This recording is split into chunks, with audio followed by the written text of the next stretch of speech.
webinar this evening. So as we get started today, we are talking about buying a 6-unit building. And today, it's all about the mindset. It's Monday, and it's about Mindset Monday. So the mindset is, well, how do I buy a 6-unit building? So I called today someone Mastery, and they're like, man, I'm getting stuck. And I'm getting stuck for the reason that I want to buy a 6-unit building. I think it's a great deal. And I'm not sure what to do because I'm having a hard time getting funding. Now, two of the funding companies turned him down. And they turned him down not because that he's not a good candidate. The reason is because this person that wants the funding for it, even though he's a good candidate, right now as the market changes, right? What's going to happen is some funding companies, some of the big hedge fund lenders may not be willing to do a loan for you. So I'm covering this today under Mindset Monday is because what is your mindset, right? Meaning that are you going to say, oh my God, my life is over. I'm not, just because a couple lenders are not in that space right now. Why? Because as the market changes, you're going to have lenders that are going to go in and out of the space. And today we are in a changing market. The question becomes is this still a good deal, right? And if this is a good deal, then is it worth buying? So we're going to do the analysis of that. And before we get started, Joe, if you can turn the camera for a second for me, Joseph. Yeah. If you can turn the camera for me really quick. So for everybody that is not has already joined Burr Cashflow Investors, make sure that you join, bring your friends along. And if you do bring your friend along or you refer somebody, so you basically send an invite to your friend to join the Facebook group on Burr Cashflow Investors. As some of you guys know, and if you don't, that we are giving a prize away. The last prize, somebody won just end of the month, which was in November, and they won a whole set of appliances, brand new stainless steel appliances, a refrigerator, a microwave, a stove, and an oven, and dishwasher. So that was the first giveaway. The second giveaway is going to be a cruise for two, husband and wife. So, and everybody has an equal chance to win. But if you invite a bunch of people, you'll have that many more chances to win. We want to get that group huge, right? We're doing a special session tomorrow, actually, with somebody just for Burr Cashflow Invest with Brandon. It's from 300 wholesales to developing cash flow. And this will be a really exciting session only for people that are within the group in Burr Cashflow Investors. So make sure you invite your friends and family. Now, let's jump back into it, into the 6-unit building. So let me show you guys my screen, and then this will make a little bit more sense. And then we'll switch over on the other side. So, okay. So hopefully now you guys can see my screen, and you can see the property that I'm showing you. So this is the 6-unit building that this person is buying. I mean, a beautiful, beautiful, beautiful property in Chicagoland area. I don't want to give the address because, so here's the situation. 2 of the units have been completely remodeled, and they look something like this. I mean, look at this. This is stunning, right? Beautifully done units. So the top floor units have been done, and the rest of the units have not been done. So, and in this particular property, all the units are 2-bedroom and 1-bath units. So let's kind of work backwards. We're going to go work backwards, and then we're going to figure out, because this is a property that's coming from off market, we're going to figure out, okay, what should I be paying for this particular property? What is this particular property worth? And then we'll figure it out from there. So let me get rid of whatever writing is here on the wall, and let's get into it. So here's the basic facts that we know about the property, and that is the taxes on this particular property are somewhere around $14,000 or so on this particular property. It's about $14,000 in taxes, right? So we know that it's going to be an outgoing expense as a fact, right? The other thing that we know is the insurance on this particular property is going to be somewhere around $1,800 for the year, $1,800. for the year. Taxes are $14,000.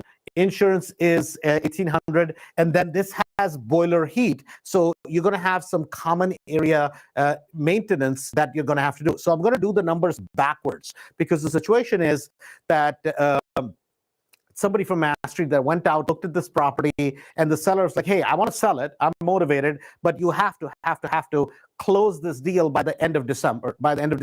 So end of the year, right? They want it in this tax year, and they have to sell." And what we're going to figure out is two things. Number one, how does this person get funding, right? And I'm going to provide them with a couple different people, and regardless, we're going to figure out if it's a good deal to get them funded.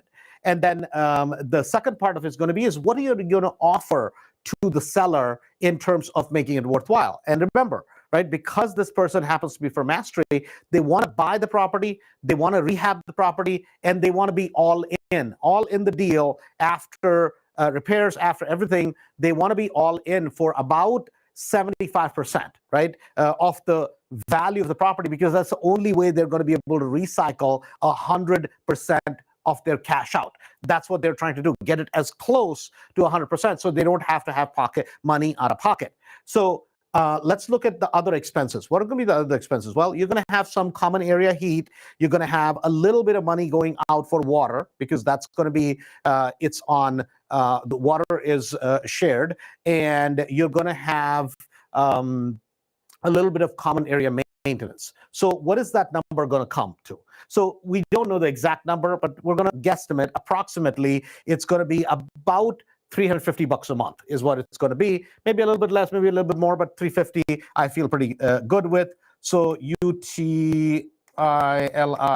So utilities, common area maintenance is what I'm putting it as, is $350 a month, right? So that's kind of, those are the known quantities that we know. Now, besides this, what are going to be your monthly expenses? Well, your monthly expenses are going to be your PITI, right? Principal, interest, taxes, and not PIMI, PITI. PITI is going to be your other expense. Now, we don't know what the PITI is because we don't know yet what should we be offering for the property, right? So here's the important thing, right? A lot of times what people will do is like, well, what are the properties in the neighborhood selling for, right? And then I'm going to offer based on that. But what we know about this property is this, that the units that need to be finished, there are 4 units that need to be finished. 2 of them are already in great condition. The 4 units that need to be finished approximately is going to be 80 to 90K is what this person from Mass Street is telling me that it's going to take, about 80 to 90,000. So let's make it an even 100 just to have a little bit buffer built in today's market, right?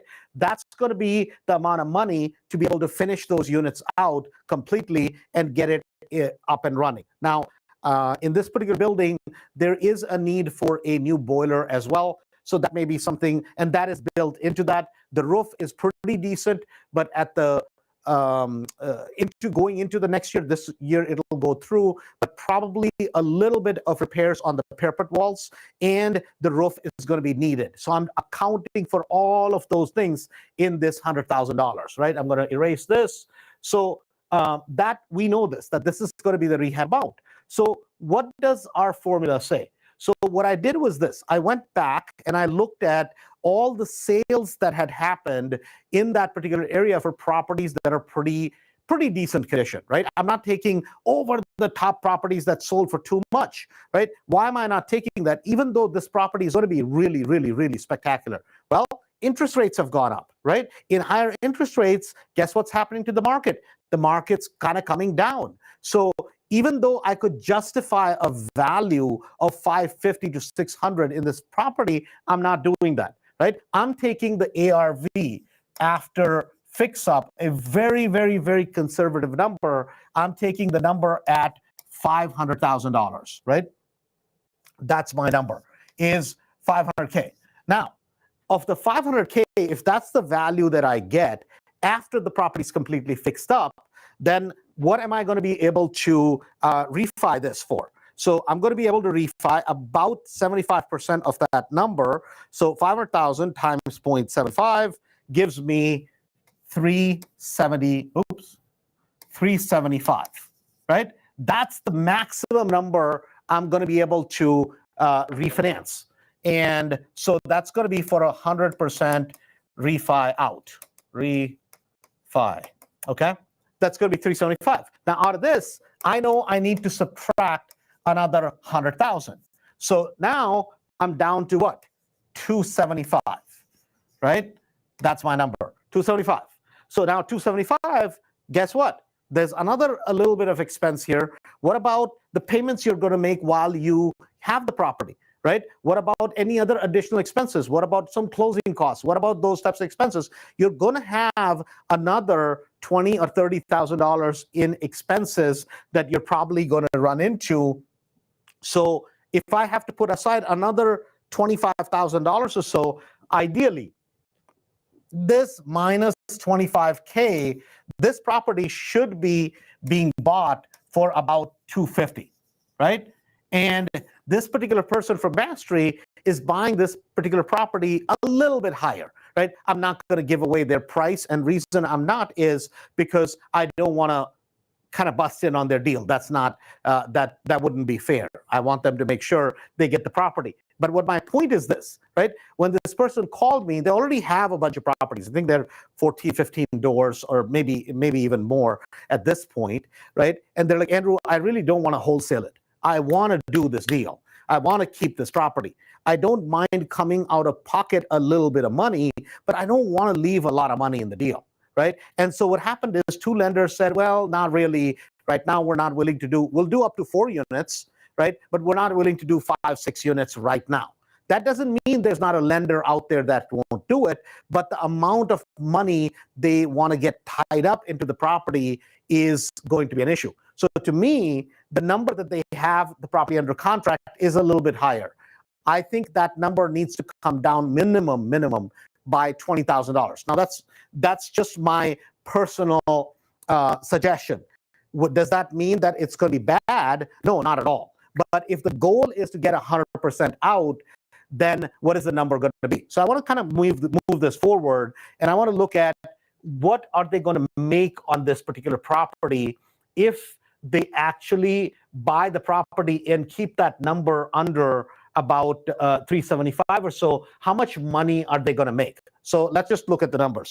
So what they're saying is this, that the rent over there is going to be about $1,300 a month, 1,300 times 6, right? Now, so the units that are on the upper unit, so on the first floor and on the second floor, right, not the lower level, are going to go for more. The ones on the basement and lower level are probably going to go for, it's not quite basement, on the first floor are going to go for a little bit less, right? So we're averaging it out at about $1,300 a unit. So 1,300 times 6, what does that give me? That gives me $7,800, right? That's what the total rent collected is going to be. Now, in a 6-unit building like this, you're probably going to put in 2 washers and 2 dryers. You should put it in because that's good laundry income that you're going to collect. If not 3 washers and 3 dryers, but a minimum of 2 units. But what that's going to do is that's going to offset some of your other expenses. Let's say a little bit of snow removal, a little bit of other, and you should be collecting every single year in a 3-unit like this. You're going to probably make about $2,100 to $2,200 from laundry income. It's not a lot of income, but it certainly will pay for some of your expenses. But we're not going to consider that, right? I know when you go to sell it, and if you're going to sell it based on a cap rate, you will consider that. But for our purposes, right, investment purposes right now, we're not going to consider that because there is no washer dryer there right now. The hookups are there, but to put it, obviously it's going to cost you money, but we're not going to consider that right now, even though that is going to be a legit income at a later point, right? So $7,800. So let's look at what are our payments going to be and what is our cash flow going to be in this property. So our payments in this particular property at $375, assuming that's what he buys the property for and can get it all fixed up for that number at about 7.7 or so interest rate, 30-year fixed loan, and insurance we said was going to be about 1,800, and I said taxes were about 14,000. So if by taxes you could probably figure it out, this is in one of the suburbs. This is not in the city, this particular property. And here's the number, right?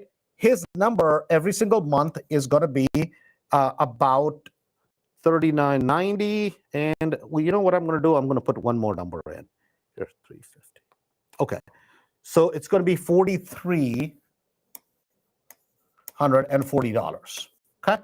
So now, what does this include?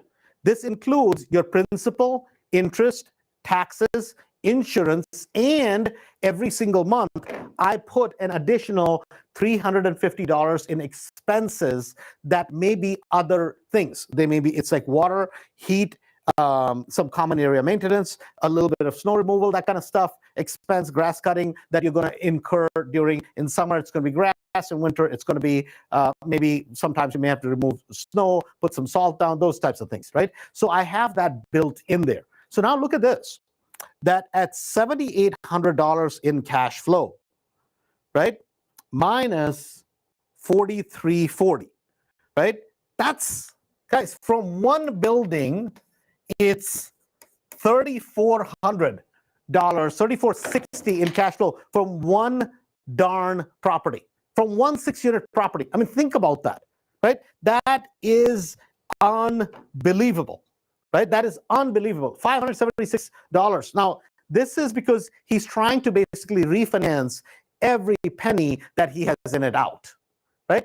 Even if he's not able to do that, let's just say he has to go up all the way to 400,000, right? So that means he would have about 25 to maybe even $50,000 out of pocket, right? But if you have $50,000 out of pocket, which he can do it. I know this person because they've done a lot of wholesales. They have a lot of rental property, so he can do this. And this person's from Mastery, right? What does that mean? He's making well in excess of $37,000, $38,000 a year, right? Every single year from one property, right? One 6-unit property. So now the question becomes what is he going to do? Is he going to try to finance just only the amount that he can refinance out? Or is he okay having some money out of pocket? See, all of us want to be zero in a deal. But in this type of situation, the amount of money you're going to make on this deal, and I'm not even including the cash flow every single month that he's going to have. He's going to have a good $300-400 cash flow, even from the laundry units, right? Apart his expenses. So his cash flow is going to be really, really, really solid, right? And that's why I wanted to bring up this example today of Mindset Mondays, because a lot of times he's like, Andrew, man, I'm having a hard time, right? I really don't want to do a wholesale, which he's thinking the right way, but I want to see if I can make it work. I'm going to send him a couple of lenders, but I wanted to bring up this example that when you're looking at a property like this, it's important to realize that in a property like this, even if he has to borrow a little bit of money to be able to come up with the front end down payment to be able to do this deal, right? It probably is worth it. And with the credibility that he already has because he has experience, right? This deal is a deal that is doable for him. He may have to jump through a couple of hoops, but certainly this is a deal that's doable. And we're going to send out I'm going to actually have Harry call you, and we're going to send it out. And I'm not purposely giving the name out because this deal is in process as we speak. So having said that, I hope you guys enjoyed today's Mindset Monday. This is Andrew Holmes. Again, remember, Burr Cash Flow Investors. Make sure you point your friends to it. If you are already a member of Burr Cash Flow, it's fantastic. If you're not, join, bring your friends, and that will automatically enter you. The next drawing for Burr Cash Flow is going to be a cruise for 2, and that'll be a fun one to give away. You're going to see a video posted for the first month's giveaway, which was a brand new set of appliances to somebody that referred a bunch of people to Burr Cash Flow. Having said that, thanks a bunch, guys, and have a great day.